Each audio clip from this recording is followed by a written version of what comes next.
Here's an actual problem that might use linear approximation. Newton's law of gravitation implies that a person's weight at a distance of x miles from the center of the Earth is Wx equals W times r squared over x squared, where this small w is their weight on the surface of the Earth. Maybe they've already weighed it there. And r equals 3960 miles. That's the radius of the Earth. So this equation is sort of the classic gravitation equation, but maybe we think it's a little too much work to go and do all of that every time. Near the Earth's surface, maybe there's something simpler that's going on. Well, let's see. Let's create a linear approximation near the Earth's surface. So we have w prime of x. We're going to have to sort of calculate that approximation. Now, you can think about this as w r squared. Those are constants, right? X to the negative 2. So surprise, surprise, we're going to use a little calculus. Negative 2 w r squared x to the negative 3, or we can put x over x to the third. So what is that? Well, I need the approximation at the Earth's surface. So we're going to be at negative 2 w. Now, near the Earth's surface, I have 3960 here and 3960 here. So I have 2 on the top, 1 on the bottom. So 3960. This comes out pretty well, right? So let's see. What is that? Negative w over, what is that? 1980. Okay, well, so that's my slope of my line. If I have a linear approximation, I guess what I have to say is I have to say your actual weight, let's call it L because it's linear.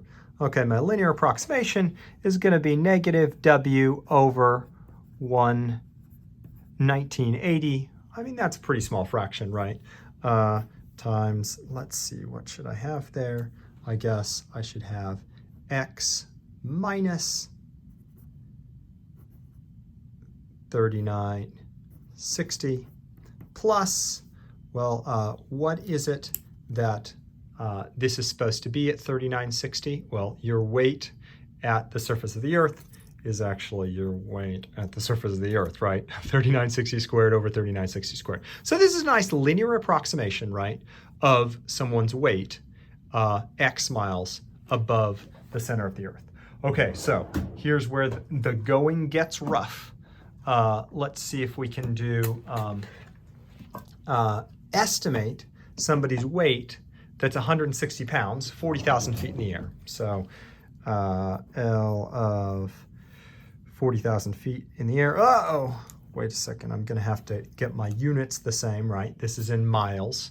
So how do I convert 40,000 feet above ground to miles? Well, I guess the way I would do that is I'd think I need feet on the bottom and miles on the top. 1 mile is 5280 feet. So I'm going to multiply that. We'll bring in a little calculator, and surprise, my batteries are low, as always. 40,000 feet divided by 5280. Okay, so that's about 7.576 miles above the surface of the Earth.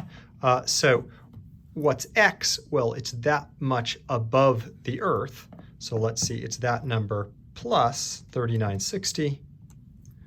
That's, let's see, 3960, 7.576. That may be overkill on accuracy, but you don't regret being too accurate usually. Okay, so what's going to happen here is we take this, we say minus 160 over 1980. Subtracting here, of course, we just get the delta x, right? This is just delta x plus 160. Let's see what that comes out to. So negative 160 divided by 1980 times 0.576 plus 160. Okay, so 40,000 feet in the air, this is approximating 159.39 pounds. Okay, so 40,000 feet in the air, it doesn't look that much different. Now, notice this linear approximation. Hopefully you think, okay, this linear approximation, this is a fraction fairly efficient to calculate. Find the exact weight of the person. Now we're going to have to go up to that original equation, okay? W of 3967.576, and we're going to have to do 160 times 3960 squared over 3967.576 squared. Okay, now I'm going to use a calculator again, but I hope you could believe if you had to do this by hand, you'd really rather do this calculation, one messy number, than this calculation with these squareds and such. But let's just see what comes out. 160 times 3960 squared divided by 3967.576 squared. Let's see, so this is 159.3, 39. Wow, you know, to 5 significant digits, there's no error at all. No error